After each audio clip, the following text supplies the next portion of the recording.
Hello，大家好，我係 Mocky，歡迎嚟到玉海一日遊啊！咁好感謝我哋3位靚女姐姐過到嚟，咁好開心啦！可唔可以自我介紹下呢？我係阿 May，我係喵喵，大家好，我叫做朗晴。咁好聽嘅名嘅，好歡迎大家咧！今次嚟到我哋玉海遊呢個行程都啦，其實感覺我哋今次嘅行程安排一點白表下咁然好豐富，同埋都唔會話悶啊！可惜天氣唔係幾好啫。OK 啊，因為今次我第一次嚟上嚟了解啲內地嘅長者生活，我覺得呢今日安排都好好啊！啲朋友又好友善啦，啲工作人員又 OK， 睇到啲環境咧，自己都好中意，都會考慮。我今日好開心，好榮幸啊，有緣能夠參加呢個玉海國際康養院中心一日遊啊！我覺得咧，我嘅印象咧就係改觀咗，即係我哋將來老咗嚟呢個安養嗰啲生活模式咧，同埋個環境啦，我覺得咧呢度咧真係好好咯，我都會考慮呢度安養嘅。比如我哋嘅園區建設啦，即係都會有考慮。咁你哋覺得我哋食飯嗰方面點樣？其實簡直咧都冇諗到咁豐富啦，又好多嘢食啦，樣都啱我食啦。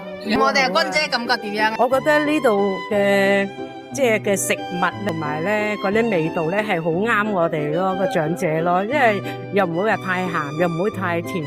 咁而家我食完咗之後，我都冇感覺得話口渴咁樣咯。我覺得真係 OK， 我俾10個讚佢哋。10個讚高啊！滿分幾多先？唔係100個係嘛？滿分12。哦，滿分12，咁我哋仲有2粒星要去努力嘅。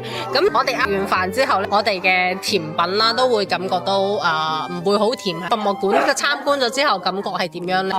如果我個人嚟講咧，意猶未盡咯，時間唔夠咯，因為可能我個人咧比較喜歡啲文物。我剛才啱啱好似聽到話，將來有機會會移師一啲過去頤養院嗰度咧，哇！如果我真係到時候入住嘅話咧，我應該係每天都落去睇下。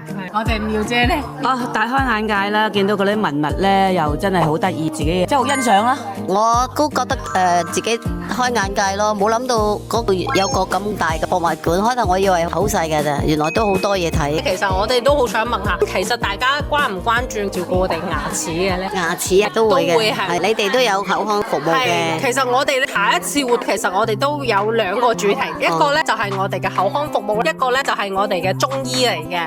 咁我相信咧，各位其實對於我哋嘅醫療嘅話，譬如講中醫方面啦，或者係牙齒方面啦，其實都會有一個需求嘅。如果下一期活動你哋仲想嚟參加，最想嚟再了解多啲嘅話，其實都可以嚟我哋呢邊參觀嘅，可以嚟參加我哋第一個咧就係8月15號嘅牙齒清潔一日遊，就係我哋食完飯啦，去參觀完所有啲嘢啦，就喺我哋玉海環球中心度會有一個6合口腔度嘅，咁我哋都會有一個包含牙齒清潔嘅服務嘅，即係洗牙，或者就係我哋嘅8月29號有個中醫館，去到我哋橫琴嗰邊嘅中醫館去參觀啲中藥係點樣去分配中藥，點樣搭配中藥，點樣去治療，其實都有醫生喺度坐診嘅，咁我哋都可以去，都可以打折㗎。係啦，我即係想問一問咧，係咪都係好似朝頭早我哋去睇個康養院，跟住先至去參觀嗰啲咁樣，都可以嘅，我都可以帶啲朋友嚟嘅，因為我嚟咗之後見過，即係大開眼界。呢個中醫咧，我甚有興趣，我可以，多謝晒，多謝晒3位，唔該晒。多數會參加咯。29號，歡迎，我一定會留位俾你嘅，妙姐。咁我哋期待呢個節目喎，希望到時候我哋再見啦。